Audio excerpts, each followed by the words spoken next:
Hello दोस्तों, आप सभी लोगों का स्वागत है आपके अपने परिवार future board online classes Sonpur में। और जैसे कि आप सभी लोगों को पता है कि आप लोग डीएलएड या अदर कॉम्पिटिटिव के लिए भी जो है फ्यूचर ऑनलाइन क्लासेस सोनपुर से पढ़ रहे होंगे और बहुत सारे लोग हमें जान रहे होंगे। और आप सभी लोगों के डिमांड के ऊपर, क्योंकि बहुत सारे जो हमारे मित्र हैं वो कह रहे थे कि बोर्ड और जो एकेडमिक सेशन है उसके ऊपर भी जो है फ्यूचर ऑनलाइन क्लासेस जो है बिहार के बच्चों के लिए आगे कुछ कार्य करे। तो हम सभी लोग, हमारे टीम मेंबर सभी लोग मिलकर एक नए प्रयास की तरफ हम लोग बढ़ रहे हैं, जो कि आपने नाम से पता चल गया होगा कि फ्यूचर बोर्ड ऑनलाइन क्लासेस। इस चैनल की खासियत यह रहेगी कि इसमें आपको एकेडमिक सेशन मिलेंगे, जो कि बिहार बोर्ड हो या सीबीएसई हो। क्लास 1 से लेकर क्लास 12 तक के सारे कोर्सेज आपको फ्री ऑफ कॉस्ट मिलेंगे। हमारे टीम मेंबर जैसे जैसे जुड़ते जाएंगे वैसे वैसे आपको क्लासेस की सुविधा मिलते रहेंगे। और अभी मैं आप सभी लोगों को बताना चाहूंगा कि आज आपकी जो है पहली क्लास होगी, जो कि मैथ की होगी, जिसमें हम लोग जो है नंबर सिस्टम, संख्या पद्धति के ऊपर बात करेंगे, जिनके लिए मैं एक सर को बुलाया हूं, जो आप सभी लोग जानते होंगे। सर बहुत क्लास लिए भी हैं फ्यूचर ऑनलाइन क्लासेस सोनपुर पर, और आज आपके एकेडमिक क्लास के ऊपर सर की पहली क्लास होगी। तो हम सर को बुलाना चाहेंगे। सर का परिचय दे देता हूं। सर का नाम अजय कुमार है और ये मतलब एक्सपीरियंस पर टीचर है, बहुत ऑफलाइन और ऑनलाइन भी पढ़ाए हुए हैं। तो अभी सर आपके सामने आएंगे और क्लास को आगे लेंगे। तो सर आइए प्लीज। सर हेलो दोस्तों, कैसे हैं आप? अच्छे ही होंगे। और जैसा कि आप थंबनेल में देख रहे हैं कि बिहार बोर्ड का 10th क्लास का आज से क्लास स्टार्ट होने वाला है। सबसे पहले हम लोग जो स्टार्टिंग कर रहे हैं मैथ्स से कर रहे हैं। ज़्यादातर मैथ्स में ही बच्चे को डर लगता है, और जैसे जैसे हम लोग के टीम मेंबर हैं, सारे सब्जेक्ट आपको यहाँ फ्री कॉस्ट, जैसा कि आपको सर बता चुके हैं। तो यहाँ पे आपको जो कुछ भी सुविधा मिलेगा विदाउट पेड कोर्स है। और आज पहला क्लास है तो पूरे जोश के साथ पढ़ना है और आप क्लास को अच्छी तरह से रिस्पॉन्स दीजिएगा। यहाँ पे आपको दिक्कत होने वाली नहीं है, क्योंकि हम लोग का प्रयास ही है कि बिहार के बच्चे को, बहुत सारे बोर्ड से बिहार का बोर्ड ऐसे भी अच्छे ही होते हैं, और आप लोग को अच्छा और करके दिखाना है और बिहार का नाम रोशन करना है। तो जैसा कि सर स्टार्ट बोले हैं कि नंबर सिस्टम स्टार्ट होगा, तो आज नंबर सिस्टम पे बात करेंगे। और कुछ पहले जो प्रीवियस जो भी बोर्ड एग्जाम हुए हैं 2023 2022, उसमें का कुछ क्वेश्चंस भी बात करेंगे, थ्योरी पे बात करेंगे। और एक सबसे महत्वपूर्ण बात, जब आपका क्लास स्टार्ट होगा जो भी मैं बात बोलूं उसको कॉपी में नोट करते जाएंगे और एक कॉपी बनाएंगे। चलिए हम लोग आज से पढ़ेंगे नंबर ओके। सिस्टम। तो सर अब आपके जो है क्लास लेंगे, और आप सभी लोगों से निवेदन है बाबू, जितने भी प्यारे हमारे मित्र और भाई बहन है, कि आप सभी लोग सर को सपोर्ट करेंगे, प्यार करेंगे। कमेंट में जरूर कमेंट कीजिएगा रिस्पांस के ऊपर। साथ ही साथ इस वीडियो को अधिक से अधिक शेयर कीजिएगा बिहार के अनेक बच्चों को। और मेरा प्रयास रहेगा बेहतर करने का, और आप सभी लोगों का भी सपोर्ट चाहिए, तभी हम कुछ कर सकते हैं। तो बेहतर आप लोग सपोर्ट कीजिए और हम बेहतर आप सभी लोगों के लिए करने के तैयार हैं। और सर अभी आपके क्लास लेंगे। Okay, thank you sir, thank you for opportunity. चलिए, तो जैसा कि आप लोग को पता चल ही गया कि आज पहला क्लास है। सरस्वती जी का नाम लेते हैं, गणेश जी का नाम लेते हैं, ऐसे भी शुभ काम करते हैं तो गणेश जी का नाम लेते हैं, ओम गणेशाय नमः। कोई भी शुभ काम होता है। तो चलिए स्टार्ट करते हैं नंबर सिस्टम। जैसा कि सबसे पहले हम कुछ कोर्स के बारे में बता देते हैं, तब हम लोग नंबर सिस्टम पे बात करते हैं। सबसे पहले जानते हैं कि 10th बोर्ड में आखिर मैथमेटिक्स में पढ़ना क्या है। तो देखिए, सबसे पहले आपको पढ़ना क्या है वो हम बता देते हैं थोड़ा शॉर्टकट में, और उसके बाद हम लोग टॉपिक पे स्टार्ट करेंगे। सबसे पहले पढ़ना क्या है, आपका वास्तविक संख्या पढ़ना है। सबसे पहले वास्तविक संख्या पढ़ना है। वास्तविक संख्या, जिस पे आज हम लोग बात करेंगे, जिसको इंग्लिश में बोलते हैं रियल नंबर। अब देखिए, वास्तविक संख्या के बाद हम लोग क्या पढ़ेंगे, ये सब एलजेब्रा का डिपार्टमेंट है। जैसे 10th बोर्ड में क्या क्या पढ़ना है, एलजेब्रा पढ़ना है। एलजेब्रा के बाद आपका एपी है, इसी में आ जाएगा, एपी भी एलजेब्रा में ही आता है। उसके बाद क्वाड्रेटिक एलजेब्रा में क्या क्या आएंगे, आपका एपी आएंगे, अर्थमेटिक प्रोग्रेशन यानी समानांतर श्रेणी, क्वाड्रेटिक इक्वेशन यानी द्विघात समीकरण, फिर पढ़ना है दो चर वाला रैखिक समीकरण, इक्वेशन इन टू वेरिएबल, दो चर वाला रैखिक समीकरण। फिर आपको पॉलिनोमियल के बारे में पढ़ना है, बहुपद के बारे में पढ़ना है। उसके बाद हम लोग बात करेंगे इसमें मेंसुरेशन पढ़ना है। चलिए लिखते हुए चलते हैं और समझाते चलते हैं। तो चलिए, सबसे पहले हमको एलजेब्रा में पढ़ना है, ये सब जो मैंने आपको बोला। फिर एलजेब्रा के बाद इसमें ट्रिगो भी पढ़ना है। आपको पता है ट्रिगोनोमेट्री, जैसा कि आप लोग बोर्ड के बच्चे हैं तो मालूम होगा कि इसके पहले 9th क्लास तक ट्रिगोनोमेट्री के बारे में आप लोग नहीं जानते होंगे। यहाँ पे आपको ट्रिगोनोमेट्री बताया जाएगा। फिर हम लोग बात करेंगे मेंसुरेशन, क्षेत्रमिति का बात करेंगे, मेंसुरेशन। ओके। फिर हम लोग बात करेंगे स्टैटिस्टिक्स के बारे में, जिसको हम लोग सांख्यिकी बोलते हैं। हम लोग बात करेंगे सांख्यिकी के बारे में। फिर हम लोग बात करेंगे, प्रोबेबिलिटी भी पढ़ना है, प्रोबेबिलिटी, प्रोबेबिलिटी ये पढ़ना है। फिर हमको ज्योमेट्री भी पढ़ना है,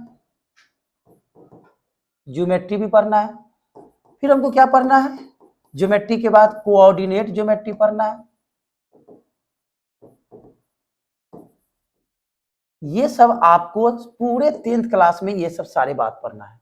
अब देखिए हम स्टार्ट कर रहे हैं अलजेब्रा का कौन सा टॉपिक पे, वास्तविक संख्या पे हम लोग बात करेंगे, जैसा कि सर भी बताया और आप लोग को मैंने भी कहा। तो सभी मित्रों भाई बहनों से अनुरोध है कि आप ज्यादा से ज्यादा रिस्पॉन्स देंगे और अच्छा लगे तो जरूर लाइक करेंगे और दोस्तों में शेयर करेंगे। यहाँ पे कोई कोर्स का फी नहीं लगेगा। तो चलिए क्या क्या पढ़ना है ये तो हमने देख लिया। सबसे पहले हम लोग बात करते हैं थ्योरी पे।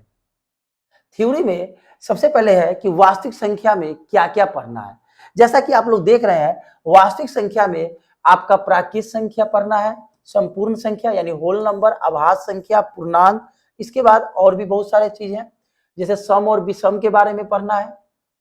फिर परिमेय संख्या के पढ़ना है, परिमेय संख्या के बारे में, यूक्लिड विभाजन प्रमेयिका के बारे में पढ़ना है, यानी इसका लेमा जो है यूक्लिड डिवीजन लेमा, इसके बारे में भी पढ़ना है। तो वास्तविक संख्या आपको बताने से पहले कुछ वास्तविक संख्या का कुछ पार्ट बता देते हैं। वास्तविक संख्या, वास्तविक संख्या को अभी बताएं, इसको हम लोग रियल नंबर बोलते हैं। रियल नंबर, रियल नंबर को अगर देखा जाए मेरे भाई तो इसको दो पार्ट में डालते हैं, ओके, परिमेय और अपरिमेय। लेकिन परिमेय से पहले आप लोग देख सकते हैं, सबसे पहले हम लोग किसका बात करेंगे, प्राकृत संख्या के बारे में। सबसे पहले हम लोग जानते हैं प्राकृत संख्या, नेचुरल नंबर। नेचुरल नंबर क्या होता है, तो गिनती की संख्या को हम लोग क्या कहते हैं, प्राकृत संख्या कहते हैं। इसे संख्या 1 2, जैसे यहाँ पे 1 2 है, 1 2 3 4 डॉट डॉट डॉट, यानी 1 से स्टार्ट करते हैं और हम लोग इन्फिनाइट तक जाते हैं, यानी n तक। नेचुरल नंबर को हम लोग n से डिनोट करते हैं। आप देख सकते हैं नेचुरल नंबर को किससे डिनोट करते हैं, n से। संख्याएं 1 2 3 4 डॉट डॉट डॉट क्या कहलाती है, प्राकृत संख्या कहलाती है। ये जो आप नंबर देख रहे हैं जो 1 से स्टार्ट हो और अनंत तक जाए तो उसे हम लोग क्या बोलते हैं, प्राकृत संख्या बोलते हैं, नेचुरल नंबर बोलते हैं। आई बात समझ में आ गया। प्राकृत संख्या के समूह में जीरो नहीं होता है।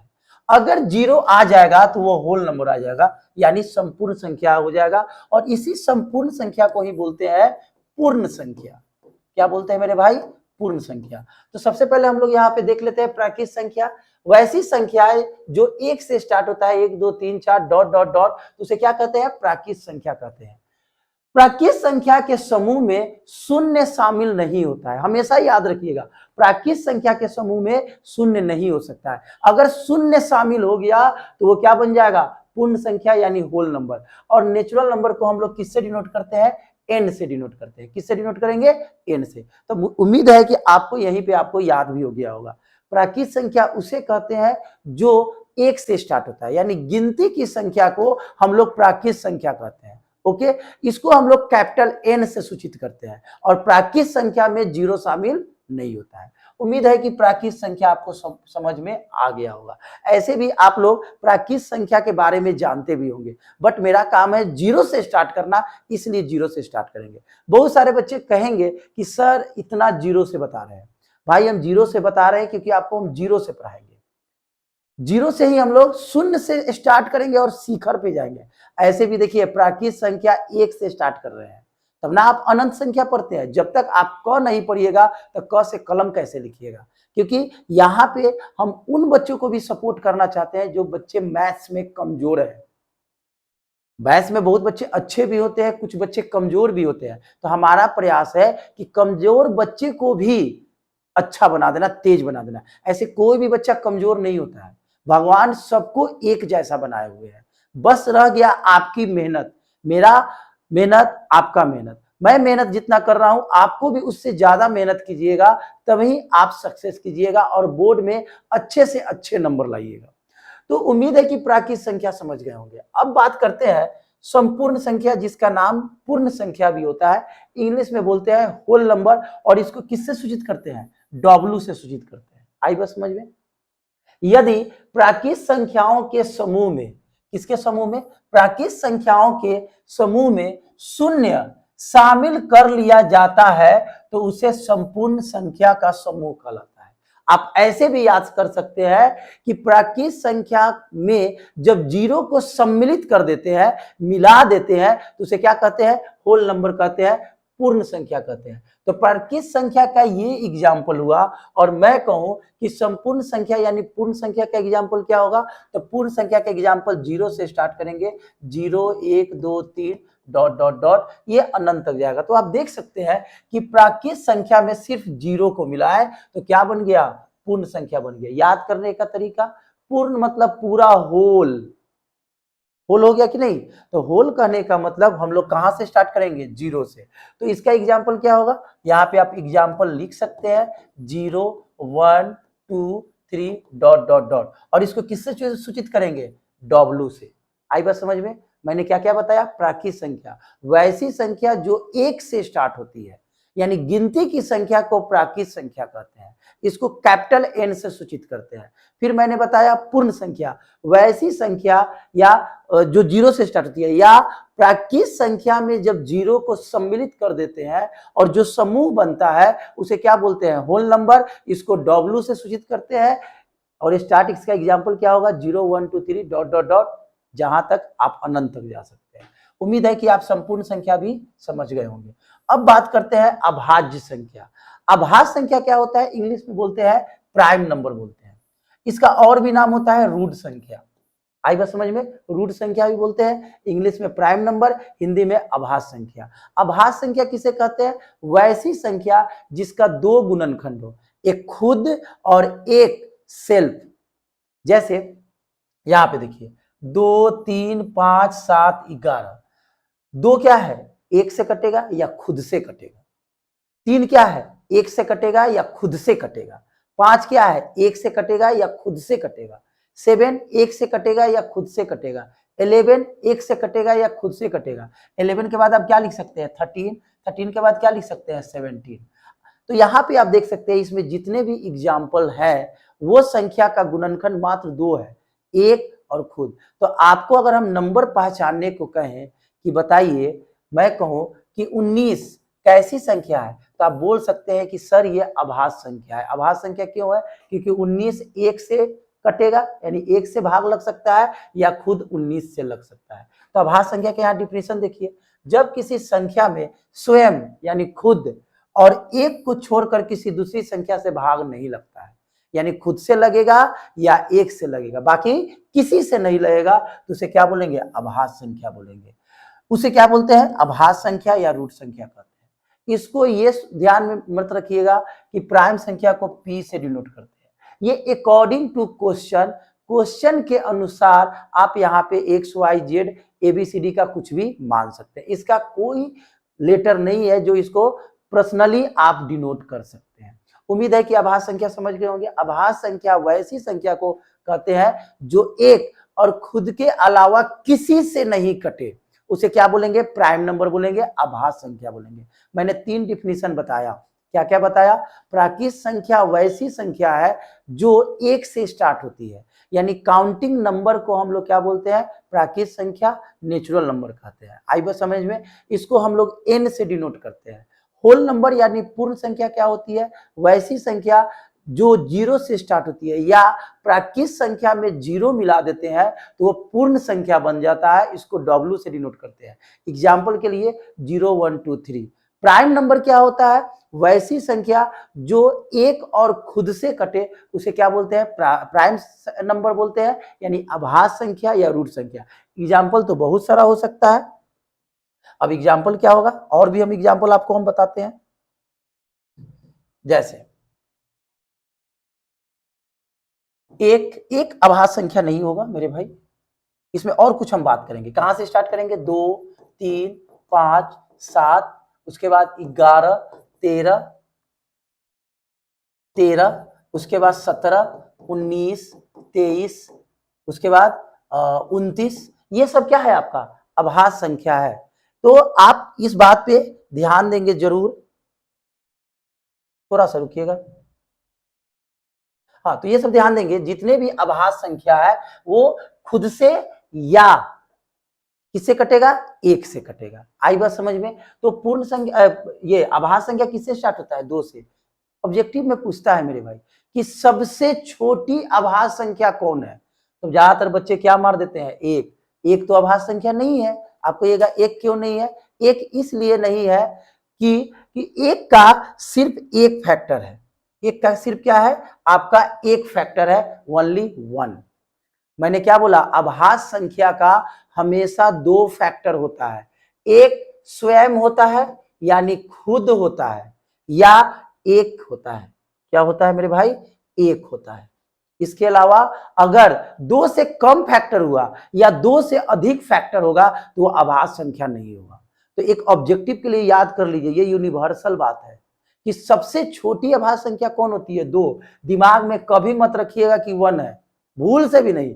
फिर एक और अभाज्य संख्या का ऑब्जेक्टिव क्वेश्चन निकल के आता है कि पूरे अभाज्य संख्या में कौन ऐसा अभाज्य संख्या है जो सम संख्या है। याद रखिएगा 2। अभी हम सम संख्या के बारे में बताएंगे, सम संख्या क्या होता है। सम संख्या ऐसे आप लोग को पता होगा, मैं बता भी देता हूं पहले ही। सम संख्या उसे कहते हैं जो 2 से डिविजिबल हो जाए। तो आप कोई भी अभाज्य संख्या ले लीजिए, कोई अभाज्य संख्या 2 से नहीं कटेगा, सिर्फ 2 को छोड़कर। तो आपसे पूछे कौन ऐसा अभाज्य संख्या है जो सम संख्या है, तो सिर्फ 2। यहां से 2 ऑब्जेक्टिव क्वेश्चन निकला, सबसे छोटी अभाज्य संख्या 2, और कौन ऐसी अभाज्य संख्या है जो सम संख्या है, तो सिर्फ 2। आई बात समझ में। तो उम्मीद है कि आप अभाज्य संख्या भी समझ गए होंगे।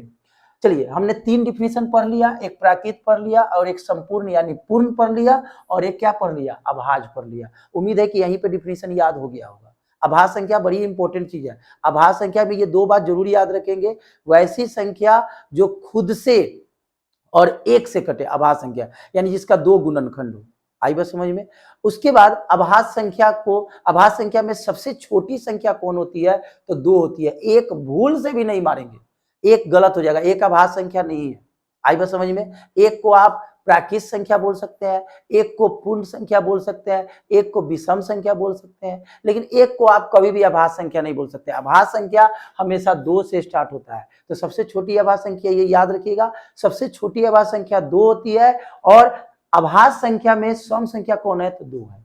अभाज्य संख्या के बाद आता है मेरे भाई पूर्णांक संख्या, इंटीजर। क्या होते हैं, इंटीजर। अब इंटीजर क्या होता है, तो देखिए, इंटीजर समझने के लिए आप एक चीज यहां पे ध्यान देंगे।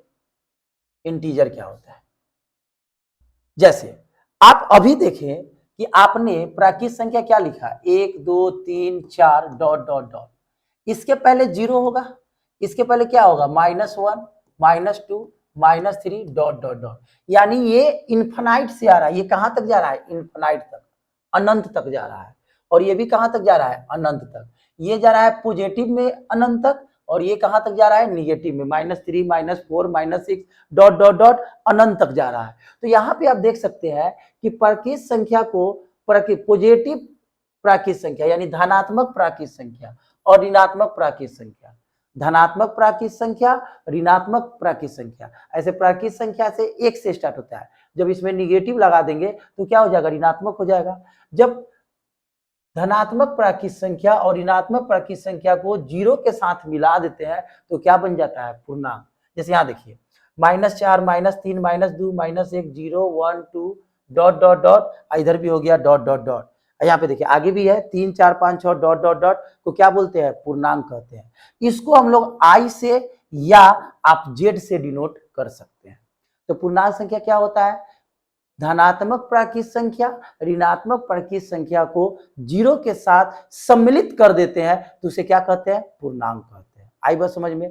एक और बात आप बोल सकते हैं, पूर्णांक हमेशा याद रखिएगा, इसको पूर्णांक को आप स्क्वायर कीजिएगा तो हमेशा पॉजिटिव मिलेगा। जैसे -4 का स्क्वायर कीजिए तो 16, और 4 का भी स्क्वायर कीजिएगा तो क्या आएगा, 16। लेकिन आप सिर्फ ये बात याद रखेंगे कि पूर्णांक क्या होता है, इंटीजर मेरे भाई, यानी जब आप प्राकृत संख्या का पॉजिटिव और उसी को निगेटिव 0 के साथ मिला दीजिएगा, यानी 0 क्या है, अगुआ का काम कर रहा है मेरे भाई। हम लोग बिहार से हैं तो अगुआ तो समझ रहे होंगे। अगुआ क्या करता है, लड़का लड़की को मिला देता है, बस उसका उतना ही काम है। उसके बाद शादी विवाह हुआ, भोज भात खाए, काम खत्म। यहाँ पे जीरो क्या कर रहा है, अगुआ का काम कर रहा है। लड़का को भी सपोर्ट कर दिया, लड़की को भी सपोर्ट कर दिया, यानी लड़का वाले को लड़की वाले को दोनों को मिला दिया। और जब दोनों को मिला दिया तो जीरो क्या है, बड़ी इंपॉर्टेंट चीज है, हम लोग जीरो को वैल्यू नहीं देते हैं। जीरो देखिए, जीरो बेचारा दोनों को मिलाकर क्या बना दिया, एक पूर्णांक बना दिया। इसीलिए शादी विवाह में इसीलिए एक कहावत है, अगुआ जो होता है कन्यों के भाई होता है और दुल्हों के भाई होता है। यानी ये जो जीरो है धनात्मक प्राकृत संख्या और ऋणात्मक प्राकृत संख्या दोनों का भाई है। देखते हैं ना, अगुआ दोनों तरफ से बात को मिलाकर शादी विवाह कर देता है। शादी राम घर जोड़े नाम सुने होंगे, तो ये बेचारे क्या है, मैथमेटिक्स का शादी राम घर जोड़े है। आई बात समझ में? तो आप पूर्णांक समझ में आया कि नहीं? पूर्णांक उम्मीद है कि आपको समझ में आया होगा। तो पूर्णांक में क्या करते हैं, धनात्मक प्राकृत संख्या और ऋणात्मक प्राकृत संख्या को किससे मिलाते हैं, जीरो। जैसे यहाँ की लिखा हुआ है धन पूर्णांक यानी धनात्मक पूर्णांक 1 2 3 4 5, शून्य संख्या जीरो, ऋण पूर्णांक -1 -2 -3 4। पूर्णांक संख्याओं को जेड से सूचित किया जाता है। हम पहले ही बोल दिए हैं किससे सूचित किया जाता है, जेड से या किससे, आई से। चलिए इस पूरे बात को हम लोग रफली एक बार पढ़ लेते हैं। प्राकृत संख्या जो गिनती की संख्या हो, यानी 1 2 3 4 डॉट डॉट डॉट, इसको हम लोग एन से सूचित करते हैं। उसके बाद क्या है, संपूर्ण संख्या जिसको हम लोग होल नंबर, इसको एक और बोलते हैं पूर्ण संख्या, जो जीरो से स्टार्ट होता है। यानी गिनती की संख्या में प्राकृत संख्या में, गिनती की संख्या को प्राकृत संख्या कहते हैं। प्राकृत संख्या में जब जीरो मिला देंगे तो क्या बन जाएगा, पूर्ण संख्या। अब पूर्ण संख्या हमेशा किससे स्टार्ट होता है, जीरो से। तो पूर्ण संख्या वैसी संख्या है जो जीरो से स्टार्ट होती है, इसको हम लोग डब्ल्यू से डिनोट करते हैं। एग्जाम्पल के लिए 0 1 2 3 डॉट डॉट डॉट। अभाज्य संख्या आपने बताया अभी, अभाज्य संख्या वैसी संख्या को कहते हैं जिसका दो गुणनखंड हो, एक और खुद, यानी वैसी संख्या जो सिर्फ एक और खुद से कटे, किसी अन्य संख्या से नहीं कटे, उसको अभाज्य संख्या कहते हैं। किसी अन्य संख्या से कटेगा तो उसको भाज्य बोलेंगे, वो भी हम बताएंगे। उसके बाद हम लोग बात किए पूर्णांक संख्या के बारे में। पूर्णांक संख्या क्या होता है, धनात्मक प्राकृत संख्या ऋणात्मक प्राकृत संख्या को जीरो के साथ मिला देते हैं तो वो क्या बन जाता है, पूर्णांक बन जाता है। इसको हम लोग किससे डिनोट करते हैं, जेड से डिनोट करते हैं। अब आगे बढ़ते हैं। आगे है सम एवं विषम संख्या। सम संख्या इवन नंबर, विषम संख्या ऑड नंबर। सम संख्या को क्या बोलते हैं, इवन, और विषम को क्या बोलते हैं, ऑड बोलते हैं। इवन को सम और ऑड को क्या बोलते हैं, विषम। सम संख्या उसे कहेंगे जो दो से विभाजित हो जाए, a number which is divisible by 2। अगर दो से कट रहा है कोई भी नंबर तो उसे क्या बोलेंगे, सम संख्या। जब कोई पूर्णांक, कोई भी संख्या है तो पूर्णांक होगा ही। पूर्णांक में क्या होता है, पॉजिटिव भी होता है, निगेटिव भी होता है। अब याद रखिएगा कि पूर्णांक में सिर्फ पॉजिटिव नहीं, पॉजिटिव भी निगेटिव भी। तो जब आपका पूर्णांक दो से विभाजित हो तो उसे क्या कहेंगे, सम संख्या कहते हैं। उदाहरण में +-2 +-4 +-6 +-8। आप लोग ज्यादातर बच्चे पढ़े होंगे 2 4 6 8, बिल्कुल सही है, क्योंकि दो से ये सब कट जाएगा, दो से ये सब क्या हो जाएगा, कट जाएगा। तो क्या माइनस वाला नहीं कटेगा, इसीलिए यहाँ पे मैंने एग्जाम्पल दिया +-2 +-4 +-6 +-8, सब दो से कट रहा है। अगर ये दो से कट रहा है तो इसको हम लोग क्या बोलेंगे, इवन नंबर बोलेंगे, सम संख्या बोलेंगे। आई बात समझ में? अब ये जब सम संख्या हो गया तो जरा विषम संख्या के बारे में भी जान लेते हैं। विषम संख्या वैसी संख्या है जो दो से नहीं कटता है, किसी अन्य संख्या से कटेगा। 3 से कटेगा, 1 से कटेगा, 5 से कटेगा। देखिए जब कोई पूर्णांक दो से विभाज्य नहीं हो उसे क्या कहेंगे, विषम संख्या बोलेंगे। और उदाहरण के लिए +-1 +-3 +-5 डॉट डॉट डॉट, इसको आप दो से डिवाइड कीजिए, ये नहीं कटेगा। अब कहिएगा सर कटेगा डेसिमल में, भाई हमको डेसिमल में अभी नहीं जाना है, पूर्णांक में जाना है। पूर्णांक डेसिमल में नहीं होता है, पूर्णांक एक अलग डिपार्टमेंट है, उसको भी हम बताएंगे। तो उम्मीद है कि सम और विषम आपको समझ में आ गया होगा। एक बड़ी ही इंपॉर्टेंट बात है मेरे भाई, सम और विषम में क्या है उसको समझिएगा। जैसे देखिए कोई भी जो सम संख्या होते हैं, कोई भी जो सम संख्या होते हैं वो 2m के फॉर्म में होते हैं। 2n लिखिए, 2m लिखिए, कुछ भी एक वेरिएबल मान लीजिए, चर मान लीजिए। जैसे यहाँ पे लिखा हुआ है सम संख्याओं का रूप 2m होता है और विषम संख्याओं का रूप 2m + 1 या 2m - 1 होता है। आखिर ये है क्या, समझिए। जैसे 2m हमने लिख दिया, यहां आप m का कुछ भी वैल्यू रखिए, पूर्णांक में, फ्रैक्शन में नहीं, हमने पूर्णांक बोला। m का वैल्यू आप कुछ भी रखिए, जैसे कोई m का वैल्यू 5 रखेगा तो जरा देखिए 10 हो गया, कोई कहेगा सर हम -4 रखेंगे, रखिए, आजादी है, आपकी मर्जी है। तो प्लस माइनस, -4 दूना 8, फिर मैं कहूं 10 रखो तो 20। आप जरा देख सकते हैं, ये नंबर हो, ये नंबर हो या ये नंबर हो, सब 2 से कट रहा है कि नहीं। तो याद रखिएगा मेरे भाई ऑब्जेक्टिव के लिए कि आपका जो विषम सम संख्या जो होते हैं वो किस फॉर्म में होते हैं, 2m के फॉर्म में होता है।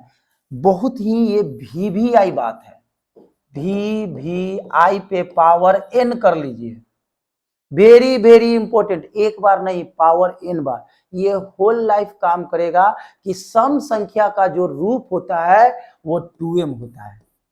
आप m का कोई भी वैल्यू रखिए आपको सम ही मिलेगा। और दूसरा विषम संख्या का ये भी रूप होता है 2m-1 और 2m+1 भी होता है। देखिए हम चेक करके बताते हैं, ये दोनों बात, ये वाला बात और ये वाला बात, यानी सम और विषम, वीवीआई नहीं, वीवीआई पे पावर कितना n, इतना इंपॉर्टेंट है। तो जरा हम इस रूप को भी समझ लेते हैं। सम संख्या तो समझ लिए कि सम संख्या का जो रूप होता है वो किस रूप में होता है, 2m के रूप में होता है। इसमें देखिए आप m का वैल्यू कुछ भी रखिए, 1 रखिए, 2 रखिए, -1 रखिए, -2 रखिए, विषम आएगा। मान लीजिए हम यहाँ 1 रखते हैं तो 2 गुना 1 प्लस 1 कितना आएगा, 2 एकम 2 प्लस 1 3 आएगा। अगर आप माइनस में 2 रख के देखिए, 2m के जगह पर -2 प्लस 1 तो -4 प्लस 1 -3 आ गया। ये भी विषम संख्या है, ये भी विषम संख्या है। जरा इसमें रख के देखिए, m का वैल्यू मान लीजिए हम 5 रखे, तब 5 दूना 10 -1 9, विषम संख्या है। विषम संख्या क्यों है, क्योंकि 2 से भाग नहीं लगेगा। अगर आप यहाँ पे माइनस रख के देखिए तो देखिए यहाँ पे 10 दूना 20 -20 अब -1 क्या आ गया, -21, ये भी विषम संख्या है। तो आप समझ सकते हैं कि विषम संख्या का रूप 2m+1 होता है और क्या होता है, 2m-1 होता है। तो हमने क्या बोला, सम संख्या वैसी संख्या को कहते हैं जो 2 से क्या होते हैं, पूरा पूरा भाग लग जाते हैं, और विषम संख्या क्या होते हैं, वैसी संख्या जो 2 से पूरा पूरा भाग नहीं लगता है। सम संख्या का रूप 2m के फॉर्म में होता है, 2m बोलिए, 2n बोलिए, यानी कोई भी यहाँ पे कुछ भी mn कुछ भी लिख सकते हैं। फिर विषम संख्या का रूप 2m+1 होता है और 2m-1 होता है। चलिए हम लोग आगे पढ़ते हैं। आगे है परिमेय संख्या। परिमेय संख्या को हम लोग इंग्लिश में रेशनल नंबर बोलते हैं। किसे करते हैं, रेशनल नंबर, इसको इंग्लिश में बोलते हैं। परिमेय संख्या उस संख्या को बोलते हैं जो p/q के रूप में रखा जा सके, p एवं q दोनों पूर्णांक हो और q नॉट इक्वल टू 0। इसको फाई से सूचित किया जाता है। आप फाई नहीं भी लिखते हैं तो चलेगा, आई बात समझ में। रेशनल नंबर को आप r से डिनोट कीजिएगा, यहाँ पे इसको हटा दीजिए, यहाँ पे क्या लिख दीजिएगा, r से सूचित करते हैं।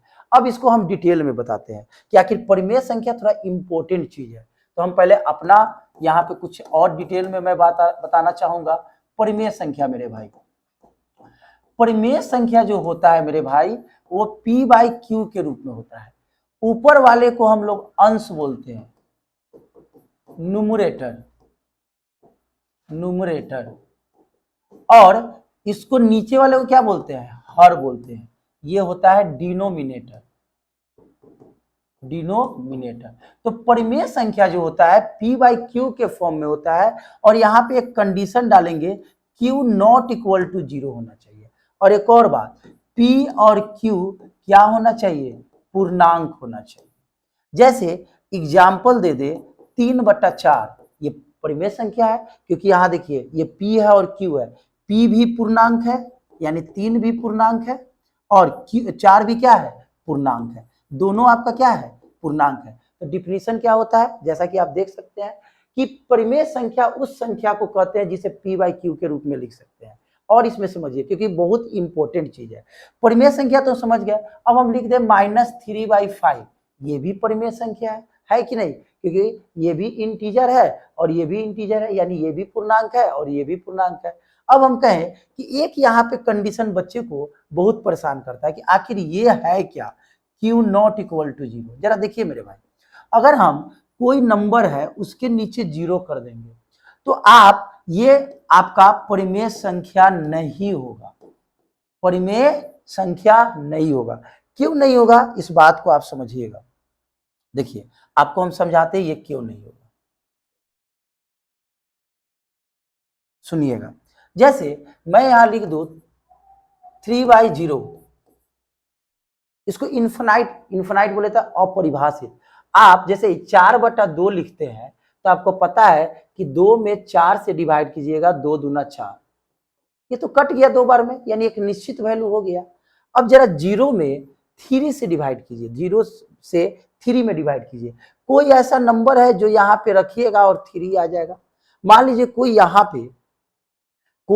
पे 1 लाख लिख दे, हम 1 लाख बोल रहे हैं, इकाई दहाई सैकड़ा हजार 10,000 लाख। अगर 1 लाख से 0 में भी गुना कीजिएगा तो 0 आएगा, तो क्या ये कटा? यानी यहाँ पे कोई वैल्यू फिक्स ही नहीं है जो वैल्यू आपको मिल सके। तो याद रखिएगा मेरे भाई, कोई नंबर के नीचे 0 रहे वो वैल्यू इनफिनाइट होता है, वो परिमेय संख्या नहीं होता है। और कोई नंबर से अगर आप 0 में डिवाइड करते हैं तो ये परिमेय संख्या होता है। तो याद रखिएगा, आप 0 को प्राकृत संख्या बोल सकते हैं। क्यों? क्योंकि इसके नीचे 1 छिपा है। यहां से एक ऑब्जेक्टिव मिलता है कि जितने भी पूर्णांक है, जितने भी पूर्णांक समझ रहे हैं, पहले ही बताया, सभी परिमेय संख्या है। क्यों परिमेय संख्या? मान लो हम ये 5 लिख दें, 5 पूर्णांक भी है, 5 विषम भी है और 5 परिमेय संख्या भी है। क्यों? क्योंकि इसके नीचे 1 छिपा है। तो दुनिया का कोई भी पूर्णांक परिमेय संख्या है कि नहीं? अब पूर्णांक में क्या क्या आते हैं? 0 भी आते हैं, 1 भी आते हैं, 2 भी आते हैं, 3 भी आते हैं, डॉट डॉट डॉट, -1 आते हैं, -2 आते हैं, -3 आते हैं, डॉट डॉट डॉट। ये तो सारा नंबर के नीचे 1 छिपा है। सबके नीचे क्या छिपा है? 1। और जब 1 छिपा है तो बताइए P/Q आ गया कि नहीं? जब P/Q आ गया तो उसे हम लोग क्या बोलेंगे? परिमेय संख्या। तो अभी से, आज से और अभी से याद कर लीजिए, 0 को हम परिमेय संख्या बोल सकते हैं कि नहीं? बोल सकते हैं, क्योंकि उसके नीचे क्या छिपा है? 1 छिपा हुआ है। लेकिन अगर, तो आप ये भी याद कर सकते हैं कि 0 के नीचे कोई भी नंबर हो, एक ही नहीं, दुनिया का कोई नंबर परिमेय संख्या है। सिंगल अगर हम 0 भी पूछे, ये परिमेय संख्या है कि नहीं? है, क्योंकि इसके नीचे क्या छिपा है? 1 छिपा है। तो ये याद रहेगा, 0 एक परिमेय संख्या है कि नहीं? है। दुनिया का जितने भी पूर्णांक है परिमेय संख्या है कि नहीं? है, क्योंकि उसके नीचे क्या छिपा है? 1 छिपा हुआ है। तो आप समझ सकते हैं कि P/Q के फॉर्म में, अब देखिए, अब इसको और साफ से लिख देते हैं और आपको समझाने का कोशिश करते हैं। जैसे मैंने आपको क्या बताया कि परिमेय संख्या किस फॉर्म में होता है?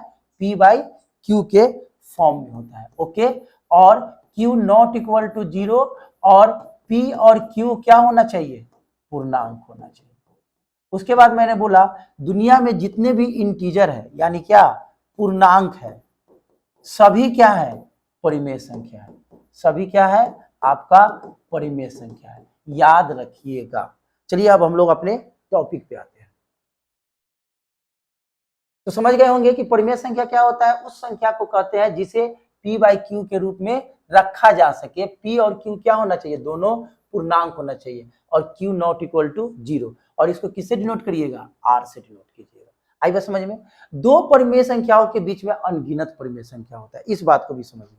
जैसे मैं यहाँ पे 5 लिख दूं और यहाँ पे 10 लिख दूं, देखने में लग रहा होगा कि इसमें 6, 7, 8, 9 मात्र 4 संख्या है। लेकिन याद रखिएगा मेरे भाई, दो संख्या के बीच में एक दो नहीं, अनगिनत होते हैं।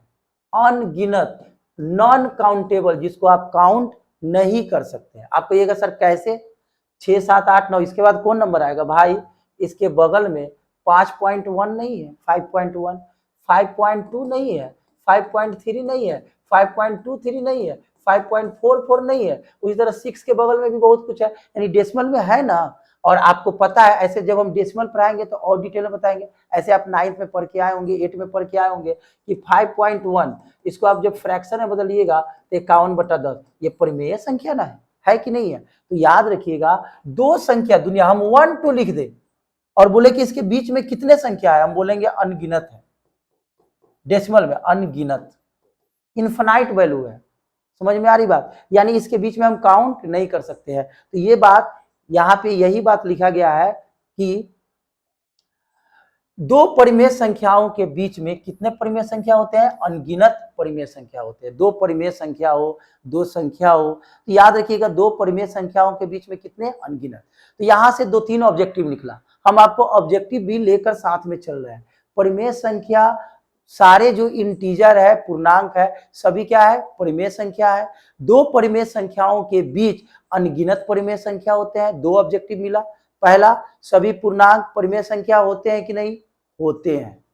दूसरा कि परिमेय संख्या जो होते हैं, अगर दो नंबर दिया है यानी दो परिमेय संख्या दिया है, कोई सा भी नंबर, तो उसके बीच में कितने नंबर्स होते हैं? अनगिनत होते हैं। तीसरा ऑब्जेक्टिव, जीरो को हम परिमेय संख्या बोल सकते हैं कि नहीं? बोल सकते हैं, क्योंकि जीरो के नीचे 1 छिपा हुआ है। आई बात समझ में? फिर आपको मैंने बताया कि कोई भी नंबर के नीचे 0 रहेगा, वो वैल्यू इन्फिनाइट होगा, वो परिमेय संख्या नहीं होगा। लेकिन अगर यही ऊपर 0 चला जाए और नीचे n हो जाए तो ये परिमेय संख्या होगा। आगे है एक नया एक आया है, यूक्लिड विभाजन प्रेमिका, यूक्लिड डिवीजन लेमा। जिसे देखिए, आखिर ये लेमा क्या होता है? लेमा कोई नया चीज नहीं है मेरे भाई। आप लोग बचपन के दिनों में एक फॉर्मूला पढ़े होंगे, भाज्य बराबर भाजक गुना भागफल प्लस क्या? शेष। बचपन में पढ़े हैं कि नहीं पढ़े हैं? जरूर पढ़े होंगे। नहीं पढ़े हैं तो भी कोई बात नहीं है, यहाँ पे आपको सब बात बताया जाएगा। अब ये क्या होता है समझिए, जैसे मैं यहाँ पे भाग दे दूं 5 में 17 से, 5 दिया 15, यहाँ पे क्या बचेगा? 2। तो ये वाला जो नंबर देख रहे हैं, ये बीच वाला जो आप ये नंबर देख रहे हैं, इसको क्या बोलते हैं? भाज्य। इसको क्या बोलते हैं? भागफल। इसको क्या बोलते हैं? भाजक। और इसको क्या बोलते हैं? शेषफल। तो आप लोग को पता है, बचपन में पढ़े होंगे कि ये जो बीच वाला जो होते हैं 17, इन दोनों के गुणनफल और इसके योगफल के बराबर होता है। देखिए 5 दिया 15 अब प्लस 2 17, आ गया कि नहीं बराबर? तो जरा सोचिए, इसको क्या बोलते हैं? भाज्य। तो देखिए यहाँ भाज्य है, बराबर 5 को क्या बोलते हैं? यहाँ पे देखिए भाजक, तो भाजक, गुना 3 को क्या बोले? भागफल, तो भागफल, यहाँ देखिए भागफल है ना, भागफल, और लास्ट वाले को शेषफल या शेष बोल दीजिए, रिमाइंडर। पता है कि नहीं? तो यहाँ देखिए भाज्य बराबर भाजक गुना भागफल प्लस क्या? शेषफल। तो इसी फॉर्मूला को लेमा साहब ए बराबर बी क्यू प्लस आर बोल दिया। ए का मतलब क्या हो गया? भाज्य, बी का मतलब क्या हो गया? भाजक, भागफल को कोसेंट बोलते हैं इंग्लिश में, इंग्लिश मीडियम वाले ऐसे पढ़ते हैं। इसको बोलते हैं डिविडेंड। क्या बोलते हैं? डिविडेंड। इसको बोलते हैं डिवाइजर। इसको क्या बोलते हैं? कोसेंट। कोसेंट। और लास्ट वाले को क्या बोलते हैं? रिमाइंडर। रिमाइंडर। तो यहाँ पे इसी बात को यहाँ पे पढ़ते हैं, ए बराबर बी क्यू प्लस आर। यही है आपका यूक्लिड विभाजन। और हमेशा याद रखिएगा मेरे भाई, बड़ी इंपॉर्टेंट चीज बताने जा रहे हैं कि ये जो रिमाइंडर बचता है, रिमाइंडर जैसे यहाँ पे 2 बचा, अब भाग किससे लगा है? 5। यानी आप जिस नंबर से डिवाइड करते हैं उससे हमेशा रिमाइंडर छोटा आता है। यानी अगर आप 5 से डिवाइड कीजिएगा तो रिमाइंडर क्या क्या बच सकता है? 0, यानी कुछ नहीं बचेगा, 1 बच सकता है, 2 बच सकता है, 3 बच सकता है, रिमाइंडर। ये सब क्या है? रिमाइंडर। एक 4 बच सकता है। अब जरा सोचिए कि अगर मैं कहूं कि 5 से डिवाइड करो मेरे भाई, किससे डिवाइड करो? 5 से, और हम कहें कि रिमाइंडर 5 बच जाए, 6 बच जाए, 7 बच जाए, कभी संभव है? आप जिससे भाग दीजिएगा, डिवाइड कीजिएगा, उससे रिमाइंडर हमेशा छोटा होगा। यहाँ पे एक कंडीशन हो जाता है कि आर जो होते हैं रिमाइंडर, वो छोटा होते हैं। किससे? देखिए रिमाइंडर जो होते हैं किससे छोटा होते हैं? जिससे भाग देते हैं। भाग जिससे देते हैं उसको भाजक बोलते हैं। और यहाँ पे भाजक क्या है? बी है। आप यहाँ पे एक चीज देखिए, यहाँ पे यही ना लिखा है, आर का जो वैल्यू है बी से क्या है? छोटा है। यहाँ पे लिख दिए आर बी से छोटा है। फिर रिमाइंडर जो होगा 0 से बड़ा होगा या क्या होगा?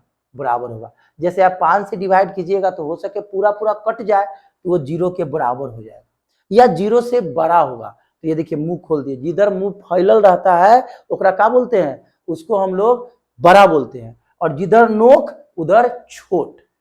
तो यहाँ पे इसको पढ़ेंगे कैसे, आर 0 से बड़ा और बराबर है और बी से क्या है, छोटा है। इस पे हम कुछ एक एग्जाम्पल देकर समझाने का कोशिश करेंगे। क्या कोशिश करेंगे जरा देखिएगा, बड़ी इंपॉर्टेंट चीज बताने जा रहे हैं। जैसे मैं कहूं यहाँ आर है, ग्रेटर देन यानी बड़ा है और बराबर है 0 से, और यहाँ 5 है। इसका क्या मतलब समझ रहे हैं कि आप 5 से डिवाइड किए हुए हैं, तो आर का वैल्यू क्या क्या होगा, तो आर का वैल्यू 0 हो सकता है, देखिए 0 के बराबर है, ये बराबर का साइन है, या 1 हो सकता है, 2 हो सकता है, 3 हो सकता है, 4 हो सकता है, ना कभी 5 होगा ना 5 से ज्यादा होगा। एक बात याद रखिएगा, ये जो साइन है ना बड़ी इंपॉर्टेंट साइन है। ये साइन को थोड़ा सा अगर आप छेड़छाड़ कीजिएगा ना तो ये पलट जाएगा। जो हम नेक्स्ट वीडियो में बताएंगे, इस साइन को डिटेल में पढ़ेंगे कि ये साइन कितना इंपॉर्टेंट है। आपका जो यहाँ पे क्लास होगा, सिलेबस तो होगा ही, कुछ कुछ ऐसे बात बताए जाएंगे जो आपको पता भी नहीं होगा। बहुत सारे बच्चे पढ़ लिए होंगे, लेकिन जब वो पढ़ेंगे तो कुछ ना कुछ डिफरेंट मिलेगा, उनको नया कुछ मिलेगा। तो यहाँ पे मैंने एक चीज बताया, क्या बताया मेरे भाई, कि अगर आप a बराबर बी क्यू प्लस आर लिखते हैं तो ये b क्या है, भाजक है, आपने भाग लगा रहा है, जिससे आप भाग लगाते हैं उसको भाजक बोलते हैं, जितना मरते कटता है उसको भागफल बोलते हैं। आई बात समझ में, और जिसमें भाग लगा रहे हैं उसको भाज्य बोलते हैं, और जो बचता है उसको क्या बोलते हैं, शेषफल। तो आप यहाँ ए क्या है, आपका भाज्य है, ए क्या है आपका, ये आप जो देख रहे हैं ये वाला, इसको क्या बोलेंगे हम लोग, भाज्य बोलेंगे। हम यहां पे क्लीन करके साफ से लिख देते हैं। हम यहां पे क्या लिख देते हैं जरा समझिएगा,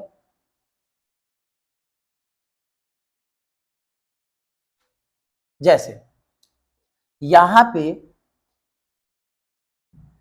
ए को क्या बोलेंगे, भाज्य बोलेंगे, बी को क्या बोलेंगे, भाजक, फिर इसको क्या बोलेंगे, भागफल, और इसको क्या बोलेंगे, शेषफल। तो वही मैंने बात बताया कि जो शेषफल होते हैं वो हमेशा b से क्या होंगे, छोटा होंगे, और 0 से बड़ा होंगे या बराबर होंगे। यही बात आपका यहाँ पे लिखा हुआ है। दिए गए दो धन पूर्णांक, जब भी डिवाइड करते हैं तो दो धन पूर्णांक होता है, a और b, कोई a और b दो धन पूर्णांक है, आई बात समझ में, दो धन पूर्णांक है, और दो अद्वितीय पूर्ण संख्या q और r प्राप्त होते हैं। जैसे आप अद्वितीय मतलब क्या, जिसके बारे में आप नहीं जान रहे, जैसे अभी मैंने एग्जांपल दूं, 6 में डिवाइड करना है 19 से, दो नंबर है, एक a है और एक क्या है, b है, इसको a मान लेंगे और इसको क्या मान लेंगे, b मान लेंगे। जब इसको डिवाइड कीजिएगा 6 तिया 18 1, दो अद्वितीय संख्या मिला कि नहीं, अद्वितीय पूर्ण संख्या, पूर्ण मतलब क्या, होल नंबर, आई बस समझे। इसको प्राकृत संख्या भी बोल सकते हैं, जीरो भी आ सकता है। तो यहाँ पे पूर्ण संख्या आया जिसको हम लोग क्यू बोलते हैं, इसको क्या बोलते हैं, क्यू, और इसको क्या बोलते हैं, आर। अतः हम बोल सकते हैं कि जिस संख्या में भाग देते हैं, जिसके ए है, ए में जब भाग देते हैं बी से तो क्यू मर्तबे करता है और शेषफल आर के रूप में बचता है, और ये जो आर है वो बी से हमेशा छोटा और 0 से बड़ा और बराबर होता है। तो उम्मीद है कि ये सारा बात आपको समझ में आया होगा। अब हम लोग एक फाइनली ग्राफ पढ़ लेते हैं। ग्राफ क्या पढ़ लेते हैं जरा सोचिएगा यहाँ पे और ध्यान दीजिएगा। जैसे तब हम लोग आगे बात करेंगे, जैसे हम एक ग्राफ पढ़ लेते हैं, इसे आपको क्या क्या पढ़े समझिएगा। हम लोग क्या पढ़ रहे हैं मेरे भाई, वास्तविक संख्या। अब देखिए हम आपको रफली बता रहे हैं, वास्तविक संख्या का मेरे भाई दो गो बाल बच्चा है, एक है परिमेय संख्या, ध्यान से समझिएगा ये बड़ी इंपॉर्टेंट, जितना पढ़ाए है उसका ये रफली बात है, पूरे को एक जगह कंबाइन कर रहे हैं, और इसको क्या बोलते हैं, अपरिमेय संख्या। अभी हम आपको अपरिमेय संख्या के बारे में नहीं बताएं। अब परिमेय संख्या के अंतर्गत क्या क्या आ जाते हैं, एक प्राकृत आ जाते हैं, प्राकृत संख्या, प्राकृत संख्या, ध्यान से सुनिएगा। दूसरा पूर्ण संख्या, तीसरा पूर्णांक, चौथा सम संख्या, पांचवा विषम संख्या, छठा अभाज्य संख्या, एक और आता है भाज्य संख्या जो अभी नहीं बताए हैं, इसमें एक और डाल लीजिए, भाज्य संख्या, कंपोजिट नंबर। अब बताइए, प्राकृत संख्या बताए हैं कि नहीं है? बताए हैं। पूर्ण संख्या बताए हैं कि नहीं? बताए हैं। पूर्णांक भी बताए, सम भी बताए, विषम भी बताए, अभाज्य भी बताए, एक भाज्य बाकी है। तो आप कह सकते हैं कि वास्तविक संख्या का दो बाल बच्चा है, एक परिमेय है और एक क्या है? अपरिमेय है। परिमेय संख्या अच्छा था, इसको ब्याह शादी हुआ, इतना सारा बाल बच्चा आ गया। लेकिन ये जो अपरिमेय संख्या है ये खचरा होगा, इसलिए इसका कोई पार्ट नहीं है, ये अकेला जिंदगी में है, इसका कोई किसी से मतलब नहीं है। लेकिन वास्तविक संख्या का दो बेटा में ये बहुत अच्छा था, इसको लोगों से दोस्ती यारी हुआ और ये सारा इतना संख्या आ गया। तो मैं बोल सकता हूं कि जितना भी अभी आपको संख्या पढ़ाया है सभी परिमेय संख्या है। और परिमेय संख्या का रूप क्या होता है मेरे भाई? अभी बताया है, P बटा Q का रूप में होता है, Q नॉट इक्वल टू 0। तो आप इसमें से जितना नंबर उठा लीजिए सभी परिमेय संख्या है। तो यहां से देखिए ऑब्जेक्टिव कितना निकल गया। मैं पूछूं कि पूर्णांक अपरिमेय संख्या है कि नहीं है, सम है कि नहीं है, विषम है कि नहीं है, सब परिमेय संख्या है। तो आप ये रफली एक डायग्राम बना सकते हैं। अभी बाकी क्या है? इसमें आपका अपरिमेय संख्या बाकी है और भाज्य संख्या बाकी है। उसके बाद जब थ्योरी का क्लास खत्म होगा तब हम लोग बात करेंगे कुछ सिलेक्टिव क्वेश्चन, ऑब्जेक्टिव क्वेश्चन पे, और उसके बाद हम लोग बड़ा भी क्वेश्चन पे बात करेंगे। आज का क्लास आपको कैसा लगा? क्योंकि एक ही क्लास में अगर हम क्वेश्चन भी बता देंगे तो आपका वीडियो काफी लंबा हो जाएगा। बहुत सारे बच्चे इतना बड़ा वीडियो नहीं देख सकते हैं, बहुत कोई का गांव में घर है, वहाँ लाइट वगैरह का भी प्रॉब्लम होता है, या एक फोन होते हैं वो गार्जियन के मदद से देखते हैं। तो उन बच्चों को भी देखते हुए आज सिर्फ वास्तविक संख्या का इंट्रोडक्शन क्लास था। अगर आपको जैसा भी लगे कमेंट करके बताइए, क्योंकि आपका रिस्पॉन्स जितना आएगा उतना ही हम मोटिवेट होंगे और बेहतर से बेहतर हम प्रयास करेंगे, हमारी टीम प्रयास करेगी। और आपका ये चैनल है जहां पे हर कोर्स फ्री में मिलेगा, क्योंकि ये सिर्फ बोर्ड स्पेशलिस्ट क्लास है। जैसा कि शुरू में सर बताए हैं कि हम लोग का और भी चैनल है जो कंपटीशन का है, वहां भी हम क्लास दिए हुए हैं। आप लोग का सपोर्ट इस चैनल पे चाहिए और ज्यादा से ज्यादा बच्चों में शेयर कीजिए। कोई भी दिक्कत हो कमेंट जरूर डालेंगे। मिलते हैं नेक्स्ट वीडियो में। नमस्कार, जय हिंद। और एक और बात, लास्ट में एक हम लोग बात करते हैं स्माइली के साथ। हम आप लोग के लिए स्माइली रखे हैं, देखिए हंसते हुए जाएंगे, बिना हंसते हुए नहीं जाना है। हंसना सेहत के लिए बहुत अच्छा है, मुस्कुराते हुए। Thank you, like share and subscribe. जय हिंद, नमस्कार।